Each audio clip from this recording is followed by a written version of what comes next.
नमस्कार दोस्तों, स्वागत है आप सबका भद्रा इस अकेडमी में। चलिए देख लेते हैं daily current affairs of 3 April 2022।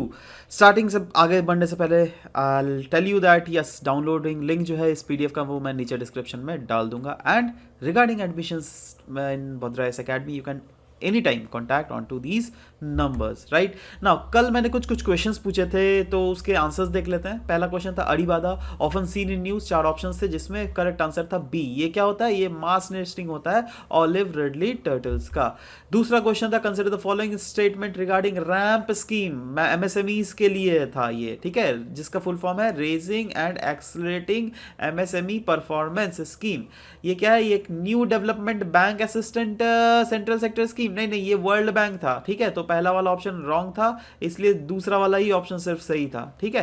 देखो, दूसरा वाला बिल्कुल सही है, तो करेक्ट ऑप्शन पूछा हुआ है, सो इसलिए 2 आंसर है, ठीक है। Next is consider the following statement regarding drip, that is damn rehabilitation and improvement project. ये भी जो है वर्ल्ड बैंक असिस्टेड प्रोजेक्ट ही है, जिसको लॉन्च 2020 में नहीं किया गया था, बहुत पहले ही बेसिकली किया गया था, ठीक है। So again this is wrong, है ना। सो अगेन पहला वाला रॉन्ग, तो दूसरा वाला ही सही है, राइट। सो या this was all about it and the correct sequence was B. और जो आंसर सही आंसर दिया है दिव्य रानी दे ने और गीतिका जी ने, बी सी इसका दिख नहीं रहा है, चलो कोई बात नहीं, प्रोबेबली मैं देखकर बोल दूंगा आपको, राइट। बट एनीवेज या जिंटू शर्मा जी, आपने ये गलत ऑप्शन दिया है, C is not the correct answer है, राइट। इनफैक्ट इनका भी शायद सी ही था, मैंने जहां तक देखा था, ठीक है। सो इनका गलत है, बट हाँ दिव्या रानी जी का सही है। और ऐसे ही आप लोग भी आंसर्स देते रहिए, ठीक है। एनीवेज चलिए, सबसे पहला जो आज डिस्कस कर रहे हैं दोस्तों, यह GS3 related aspect, environment pollution and degradation से आप इस टॉपिक को रिलेट कर सकते हैं। इंडियन एक्सप्रेस से बेसिकली हम लोगों ने इस आर्टिकल को एक्सट्रैक्ट किया है। अंटार्कटिक बिल के बारे में बात की जा रही है 2022, राइट। नाउ अंटार्कटिक बिल है क्या? देखो ध्यान देना, इस बिल के तहत जो है ना, मैं डिस्कस करूंगा दैट नया बिल जो लाया गया है पार्लियामेंट में, ये बिल है क्या, राइट। बट हाँ, पहले कुछ फैक्ट्स हम लोग जान लेते हैं। जैसे अंटार्कटिका का डेफिनेशन, पहले जो बिल है ना, मतलब पहले जो कन्वेंशन है, उसके आधार पर अंटार्कटिका का जो डेफिनेशन है, ये वो है that all the lands and ice shelves जो कि साउथ लाई करता है 60 डिग्री लैटिट्यूड के। देखो ये है 60 डिग्री लैटिट्यूड, दिख रहा है ना। और ये साउथ हेमिस्फेयर से मैंने ये बेसिकली नक्शा उठाया गया, तो उसके देखिए 60 डिग्री लैटिट्यूड के भीतर में जो भी आइस पोर्शन या फिर लैंड पोर्शन है ना, उसको कंसिडर किया गया यहाँ पर under the categorisation of Antarctica, ठीक है। इसका feature again that is not much important, but हाँ ध्यान रखिएगा कोई इंडिजिनस पॉपुलेशन इसका नहीं है, ग्लोबल कॉमन है ये रीजन में, है ना। और मेक श्योर किया जाता है दुनिया भर के देशों के द्वारा दैट यहाँ पे पीस के लिए, साइंस एंड इन्वायरमेंटल प्रोटेक्शंस के लिए अगर कुछ प्रोजेक्ट चला है तब तो बेहतर है, बट कभी भी इस रीजन में मिलिट्री कोई भी नहीं लाएगा, राइट।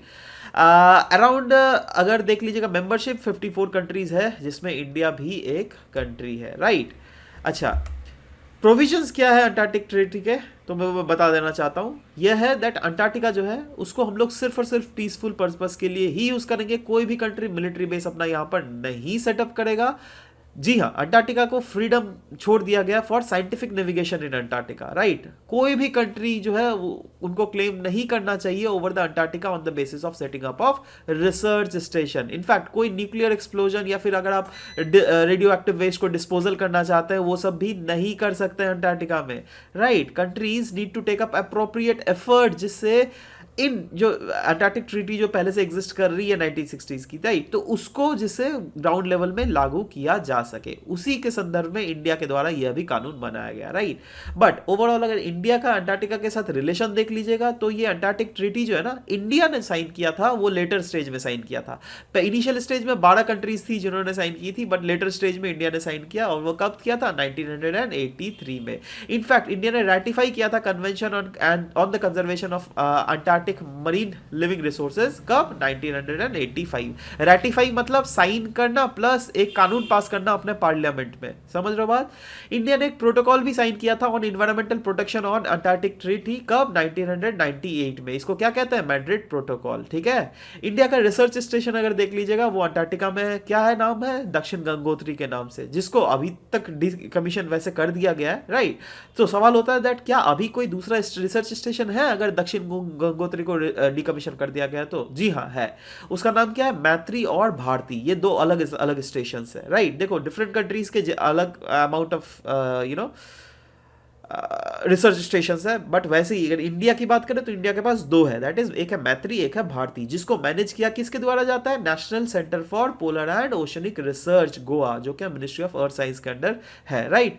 नाउ नवंबर 2021 को इंडिया ने अपना 41st scientific expeditions carry out किया था ओवर द अंटार्कटिका। ये कुछ न्यूज है। नाउ अभी जो बिल लाया गया है इंडिया के पार्लियामेंट में, उसके बारे में अगर बात करें तो उसका रैशनल क्या है? उसका मेन यही है दैट अंटार्कटिक ट्रीटी को जो है एक्चुअली में हम लोग इफेक्ट में लाए। क्योंकि देखो स्टार्टिंग में हम लोगों ने क्या डिस्कस किया था, दैट हर एक स्टेट को जो भी इसका पार्टी है, right, they should make sure that वो अपने देश में वैसे कानून बनाए जिससे जो ओवरऑल बड़ा जो मैप में आ रहा है, मतलब अंटार्कटिका, राइट, तो दुनिया में जो भी अंटार्कटिका के रिलेटेड कानून बनाए गए हैं, राइट, उससे इंक्लाइंड रहे, राइट। उसी इंक्लिनेशन के कारण इंडिया के द्वारा ही भी यह अंटार्कटिक ट्रीटी लाया गया है, and the protocol on environment protection of Antarctic treaty, right. और साथ ही साथ इससे प्रिवेंट क्या किया जाएगा? अनलॉफुल एक्टिविटीज जैसे इलीगल माइनिंग, पोल्यूशन क्रिएट करना कोई भी रिसर्च स्टेशन में, ठीक है।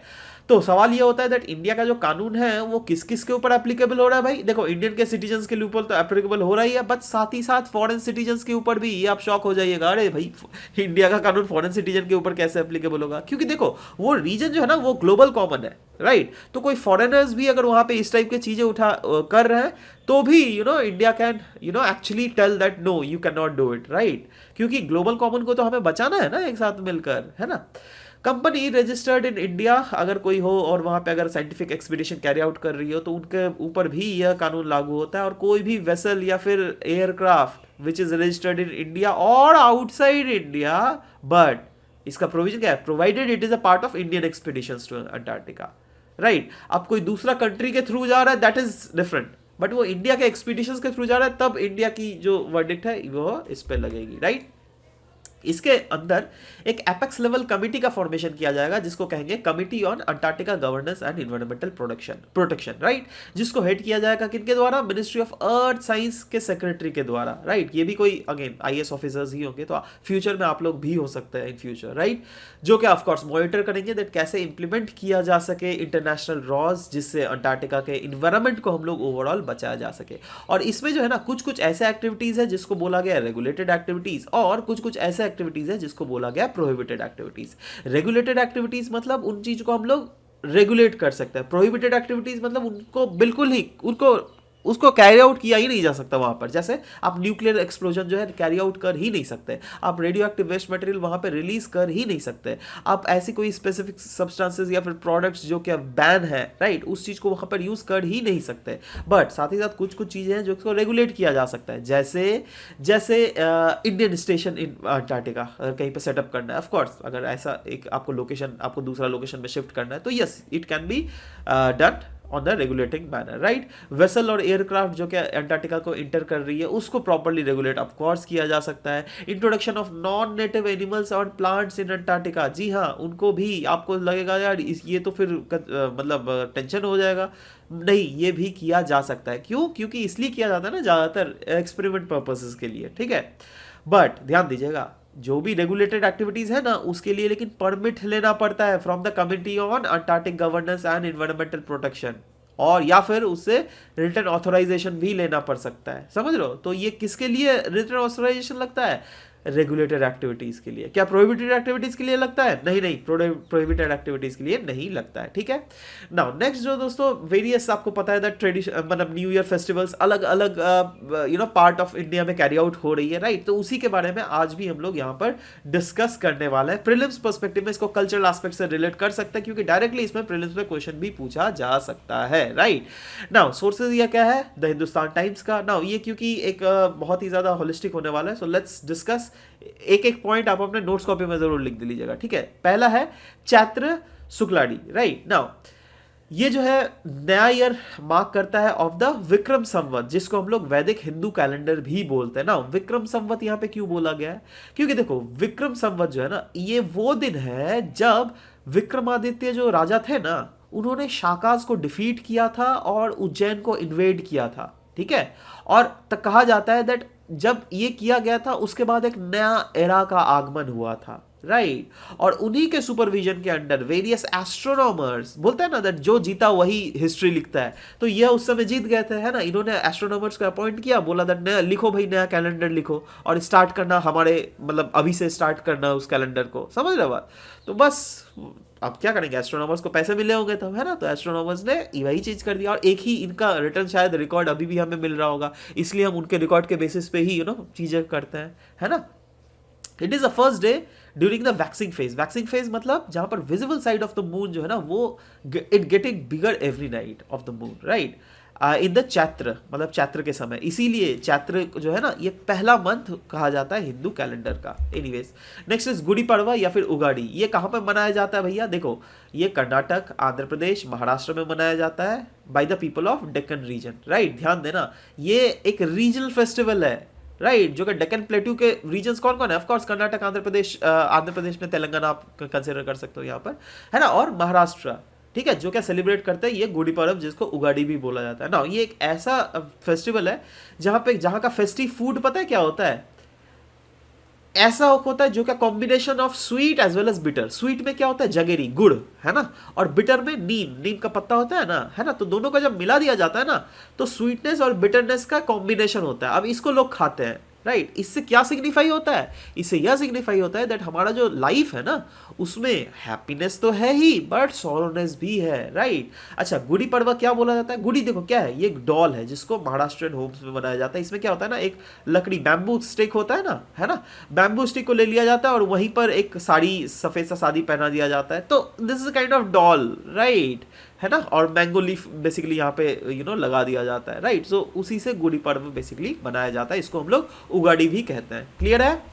चेटी चांद ये कौन सेलिब्रेट करते हैं दोस्तों, सिंधीज, है ना। ये सिंधीज का न्यू ईयर है, ठीक है, and day commemorates the birth anniversary of Jhulelal the patrons saint in Sindhis. चलो कोई बात नहीं, ये नहीं भी याद रखोगे बट ये याद रखना चेटी चांद जो है ये सिंधीज के द्वारा सेलिब्रेट किया जाता है, राइट। वैसे ही नवरे देखो, नव मतलब नया, ठीक है। वैसे ये कश्मीरी पंडित्स के द्वारा बेसिकली सेलिब्रेट किया जाता है, जिसमें वो कश्मीर पंडित जो है उस दिन में बॉल ऑफ राइस एक लेते हैं, कटोरी में राइस, और उसको देखते हैं। इससे क्या होता है, ये कहा जाता है it is a symbol of riches and fertility, right. Navreh का मतलब क्या होता है, देखो ये संस्कृत वर्ड से लिया गया, नव एंड वर्षा, राइट। तो नवरेह है ना, वो कश्मीरी वर्ड बेसिकली वर्ड है, राइट, जो क्या कश्मीर में बेसिकली सेलिब्रेट किया जाता है, याद रहेगा। चलो next is Sajibu Cheiraoba, right. ये ग्रेट रिचुअल फेस्टिवल है किनका, मीतीज का। मीतीज कौन से ग्रुप है, ये एक एथनिक ग्रुप है मणिपुर के, राइट, जो कि पहला day of Manipur lunar month Sajibu को ऑब्जर्व करते हैं अप्रैल में हर साल।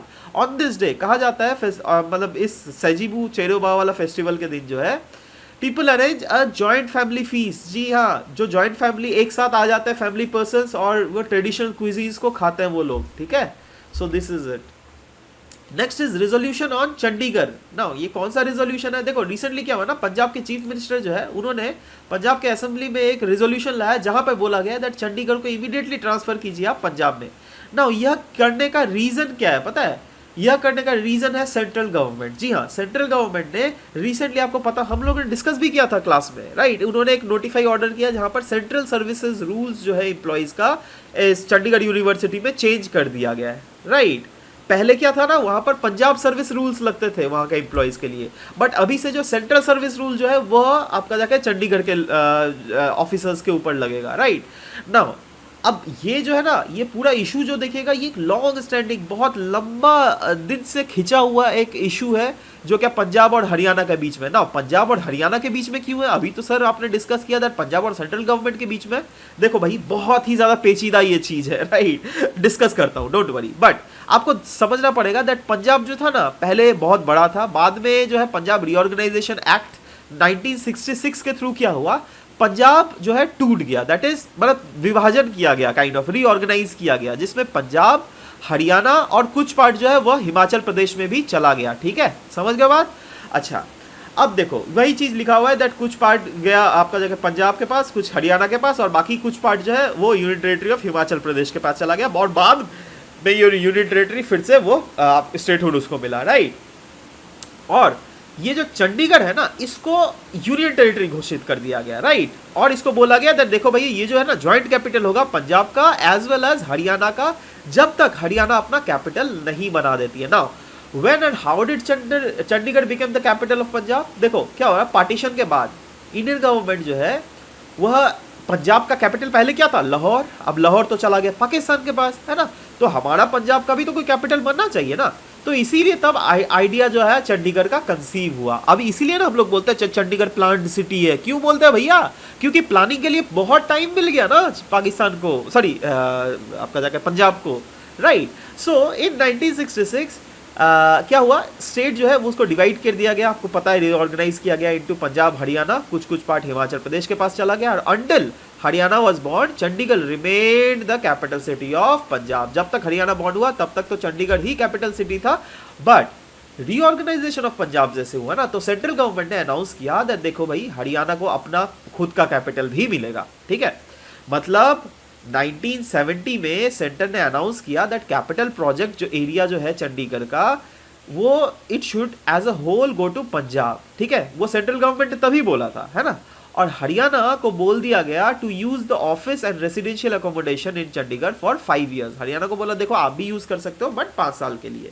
बट चंडीगढ़ जो है ना वह यूनियन टेरिटरी रहेगा एंड हरियाणा जो है वो अभी तक लेकिन कैपिटल अपना नहीं बना सकी थी।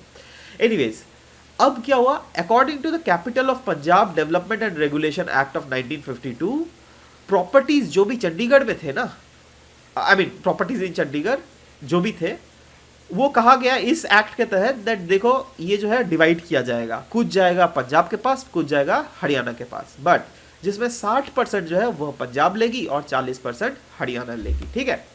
अब सवाल हो जाता है दैट सब्सिक्वेंटली चंडीगढ़ का क्लेम कैसे बढ़ते लगा भाई। देखो क्या हुआ ना, 1982 में अकाली दल एक पॉलिटिकल पार्टी, आपको पता होना चाहिए, ठीक है। उन्होंने बोला दैट देखो भाई पंजाब रीऑर्गेनाइजेशन एक्ट जो है ये फालतू है, तो इसके खिलाफ हम लोग प्रोटेस्ट लॉन्च कर रहे हैं, है ना, with the object of realising the goal of Anandpur Sahib resolution act of 1973। मतलब ये लोग जो है आनंदपुर रिजोल्यूशन साहिब को ज्यादा फोकस किया, क्योंकि उस आनंदपुर रिजोल्यूशन साहिब जो कि 1973 में अडॉप्ट किया गया था बाई अकाली दल, उसमें डिमांड किया गया था by centre jurisdiction that it should be restricted only to defence, foreign affairs, communication, currency and the entire residuary power should be vested in states। मतलब इसके थ्रू लेकिन जितने रेसिड्यूरी पावर वो स्टेट्स के पास आने थे, बट अदर डिमांड्स भी थे कुछ कुछ इसमें, right. Anandpur Sahib resolution of 1973 में, उसमें दूसरे जो डिमांड्स थे ना उसमें था लेकिन that it asked for Chandigarh to be given to Punjab. मतलब इसमें बोला गया था देखो भाई चंडीगढ़ को लेकिन आपको पंजाब को देना पड़ेगा। फिर 1985 में राजीव लोंगोवाल अकॉर्ड साइन किया गया था between the then prime minister Rajiv Gandhi और अकाली लीडर जिसका नाम था Harchand Singh Longowal, right. Among other things, centre ने एग्रीड कर दिया दैट ठीक है भाई चलो चंडीगढ़ जो आपको पंजाब को डिमांड कर रहे हो तो ठीक है हम लोग उसको पंजाब में देंगे। एंड 26 जनवरी 1986 को जो है यह फिक्स कर दिया गया था दैट इस डेट में एक्चुअल ट्रांसफर होगा चंडीगढ़ पंजाब के पास, राइट। बट एक मंथ भी गया नहीं, लोंगोवाल जी का जो है असैसिनेशन हो गया बाय द मिलिटेंट्स, ठीक है। तो यह जो है ना ठंडे बस्ते में कहीं ना कहीं चला गया, ठीक है। अब what are union territories and how are they carved out of state, उसके बाद मतलब union territories क्या होता है और एक्चुअल प्रोसेस क्या होता है, कैसे उसको स्टेट से कार्व आउट कर सके। देखो यूनियन आपको अभी तक तो यहाँ तो इशू समझ गए दैट ओवरऑल इशू क्या चल रहा था, चंडीगढ़ का क्या डिमांड था, चंडीगढ़ पास भी होने वाला था बट ये चीज जो है नहीं हुआ, राइट। और इसीलिए ये चीज जो है ना लॉन्ग स्टैंडिंग रह गया, अभी तक यह पास नहीं हुआ है, इसीलिए फिर से पंजाब गवर्नमेंट के द्वारा यह रिजोल्यूशन लाया गया। क्लियर है, समझ गए। अब देख लेते हैं दैट क्यों, मतलब कैसे यूनियन टेरिटरीज बनते हैं, कैसे उनको कार्व आउट किया जाता है बाय द सेंटर। देखो इसको जो यूनियन टेरिटरीज का जो गवर्नेंस है वो डायरेक्टली यूनियन गवर्नमेंट के द्वारा देखा जाता है, right. In fact part 8 of the constitution जो है it is concern with the administration of union territories. President of India जो है अपॉइंट करती है एडमिनिस्ट्रेटर या फिर lieutenant governor in union territories, ठीक है। And the concept of union territories जो है it was not in the original version of constitution but edit किया गया था कॉन्स्टिट्यूशन में, कब 1956। बताओ देखो अभी ये कॉन्सेप्ट इतना ज्यादा न्यूज में है ना, अगर आपसे पूछ ले दैट बताओ भाई कॉन्सेप्ट ऑफ यूनियन टेरिटरीज जो है ये ओरिजिनल वर्जन ऑफ कॉन्स्टिट्यूशन में पहले से इंक्लूडेड था, so will that be right? No, that won't be right, ठीक है। इनफैक्ट इसको 1956 में इंक्लूड किया गया था, right. And there are differences in governing of UTs depending on whether they have legislative assemblies और नॉट। जैसे पुडुचेरी देख लो, जैसे the new national capital Delhi देख लो, यहाँ पर जो है ना आपका लेजिस्लेटिव असेंबलीज है, राइट। तो यहाँ पर गवर्नेंस स्ट्रक्चर थोड़ा अलग है as compare to the regions जहाँ पर लेजिस्लेटिव असेंबलीज नहीं है, ठीक है। Now according to article 3 of Indian constitution, article 3 of Indian constitution के मुताबिक अगर देख लीजिएगा, कॉन्स्टिट्यूशनल पावर जो होता है ना, वो कॉन्स्टिट्यूशन के पास इतना पावर होता है जिससे वो क्रिएट कर सके नए स्टेट्स को और यूनियन टेरिटरीज को इंडिया में, and solely reserved to the parliament of India. And parliament can do so by announcing new states और union territories by separating territories from existing state or merging two or more states or union territories as a part of them, ठीक है। ये सब चीजें हैं जो क्या मतलब ये जो फैक्ट्स थी जो क्या हम लोगों ने आज डिस्कस किया, बट ओवरऑल जो है आपको ये पूरा इशू समझना पड़ेगा, राइट। नाउ यहाँ पे दोस्तों मेंस क्वेश्चन आज डिस्कस करते हैं। आज प्रीलिम्स का सच, क्योंकि मेंस का क्या है ना दैट बहुत सारे टॉपिक्स चल रहे हैं, राइट। तो मैंने सोचा आज, क्योंकि ये आज जो भी हम लोगों ने टॉपिक किया ऑलमोस्ट मेंस के पर्सपेक्टिव थोड़ा डिस्क्रिप्टिव टॉपिक था, सो आज हम लोग मेंस क्वेश्चन यहाँ पे डिस्कस करेंगे। क्वेश्चन यहाँ है, there is urgent need to reform the criminal justice system. Criminal justice system आए दिन बहुत ज्यादा आप न्यूज में देख रहे होंगे, ठीक है। तो यहाँ पे बोला जा रहा है डिस्कस इन द स्लाइड, मतलब इस स्लाइड में आप बोलिए दैट रीसेंट फेलियर्स क्या क्या है क्रिमिनल जस्टिस सिस्टम के, ऑफ कोर्स, और वे फॉरवर्ड भी आपको बताने पड़ेंगे। तो पहले स्टार्टिंग तो हम लोग क्या करते हैं, जो मेन थीम है जिसके ऊपर क्वेश्चन पूछा गया है उसके ऊपर थोड़ा डिस्क्रिप्शन हमें लिखना पड़ता है। जैसे क्रिमिनल जस्टिस सिस्टम के बारे में यहाँ पे बोला गया, देखो यहाँ पे क्या क्या इंक्लूजन किया गया है। एक तो क्रिमिनल जस्टिस सिस्टम होता क्या है, देखो ये क्या बोला गया, सीरीज ऑफ ये इनकम्पास करता है एक सीरीज ऑफ इंस्टीट्यूशन, एजेंसीज और प्रोसेसेस जो क्या सिस्टमेटिक मैनर में कोई भी गवर्नमेंट के अंडर काम करती है, जिसका काम क्या होता है, क्राइम को कर्ब करना हमारे देश से, ठीक है। इनफैक्ट हमने देखो कॉन्स्टिट्यूशन का भी रेफरेंस दिया आर्टिकल 21 का। आर्टिकल 21 भी तो गारंटी करता है ना right to speedy and justice and मतलब यही तो फंडामेंटल राइट में ही तो आता है ना जी। इनफैक्ट अगर इंडिया का क्रिमिनल जस्टिस सिस्टम देख लोगे, ये रेप्लिका है ब्रिटिश कॉलोनियल जुरिस्प्रूडेंस का, क्योंकि हम लोगों ने सब कुछ मैक्सिमम चीजें वहीं से ली हुई है, ठीक है। And it was designed with the purpose of ruling the nation. Therefore the relevance of 19th centuries laws is debatable in the 20th century. इसीलिए तो बहुत दिन मतलब न्यूज आता है दैट अरे भाई क्या क्रिमिनल जो भी ड्रैकोनियन लॉज होते ब्रिटिशर्स समय के, क्या उन चीजों को हम लोग को रिपील करना चाहिए, ठीक है। तो यही सब है। Various reasons for reforming the criminal justice system क्या क्या है भैया। पहला तो इनएफिशिएंसीज है। देखो अभी क्या है ना, अभी जो क्रिमिनल जस्टिस सिस्टम देखोगे, राइट, वह बहुत समय इनोसेंट लोगों को भी गिल्टी पनिश कर देता है, राइट। सो ये क्या है, इनएफिशिएंसीज के कारण ही ना हो रहा है जी। अब यूएस में जाओ, वहां पे देखो कितना सॉलिड क्रिमिनल जस्टिस सिस्टम है। मैं मान रहा हूं दैट वहां पर भी बहुत समय ये सब चीजें होती है, राइट, बट स्टिल वो they adhere by the law of land, though we also adhere by the law of land, but still क्या है ना दैट बहुत सारे ऐसे लूप होल्स हैं। हमारी सिस्टम जो है उतनी ज्यादा रेडी नहीं है जिससे कि इन चीजों को एब्सॉर्ब कर सके। और अभी क्योंकि डिजिटल रिवॉल्यूशन आ रहा है, तो कहीं ना कहीं ये सब चीजें धीरे धीरे ये पॉसिबल हो रही है, राइट। मोर ओवर क्यों रिफॉर्म करने की बात की जा रही है, क्योंकि पेंडेंसीज जो केसेस के बढ़ते जा रही है, साल दर साल बढ़ते जा रही है, बढ़ते जा रही है, बढ़ते जा रही है। इनफैक्ट अगर अंडर ट्रायल्स की संख्या देखें तो बहुत ही ज्यादा नंबर ऑफ अंडर ट्रायल्स है। India is one of the world's largest number of under trials prisoners. जी हाँ, एक्सेस टू जस्टिस अगर देख लीजिएगा तो रिच एंड पावरफुल जो है it is hardly convicted even of serious crimes, क्योंकि वो लोग पैसे देकर निकल जाते हैं। तो ये सब क्या है भैया, ये सब लूप होल्स ही तो है क्रिमिनल जस्टिस सिस्टम का। इसीलिए तो बोला जा रहा है ना, इसको रिफॉर्म करने की बात की जा रही है। तो वही चीज सवाल होता है, नीड टू रिफॉर्म क्या पड़ गया, क्योंकि क्रिमिनल लॉज जो है it is the most apparent expression of the relationship जो कि एक स्टेट का एक सिटीजन के साथ होता है अनडाउटेडली, राइट। सो इसीलिए there is need to identify the rights of crime victims. Of course अब ठीक है, सोचो आपने क्राइम कर ही दिया तो आपका भी तो कुछ तो राइट है यार, एक इंसानियत के तौर पे, भले ही आपने कानून को तोड़ा, बट इंसानियत के तौर पे तो आपकी राइट को रिकॉग्नाइज करने की जरूरत है ना। There is need to classify offence in a conducive manner, जिससे मैनेजमेंट किया जा सके क्राइम को फ्यूचर में प्रॉपर तरीके से, राइट। गाइडिंग प्रिंसिपल्स बनाना पड़ेगा हमें, प्रॉपर गाइडिंग प्रिंसिपल जो कि एक सिस्टमैटिक मैनर में काम करे। इसलिए आप बोल सकते हैं दैट जी हाँ, इंडिया को बिल्कुल रिफॉर्म करना चाहिए अपना क्रिमिनल जस्टिस सिस्टम, वो भी through a clear policy directive, जिसके थ्रू उन्होंने अगर आईपीसी या फिर सीआरपीसी में कुछ चेंजेस लाने चाहिए तो वो भी चेंजेस लाने की बहुत ज्यादा जरूरत है। क्यों? क्योंकि there is a dire need to focus on reformative justice in order to bring all round peace in the society. All round peace पूरा सोसाइटी में अगर लाना है तो मेक श्योर करना पड़ेगा, तो हमारे को जो जस्टिस का पैटर्न जो होगा ना चाहिए ना, वो होनी चाहिए रिफॉर्मेटिव इन नेचर, ठीक है। ये this was all about the discussion of today's class. We'll be meeting in next session. Till then, bye bye, take care. And regarding the downloading section of PDF, we will always be providing that in the comment section below. Please, you can download it directly from there, right? So आप नीचे comment section में लिख कर बता भी सकते हैं that how do you feel about these classes? Are these classes benefiting you or not, right? अगर benefit कर रही है तो please नीचे लिखिए. It kind of encourages us. So this was all about the discussion. We'll meet in next session.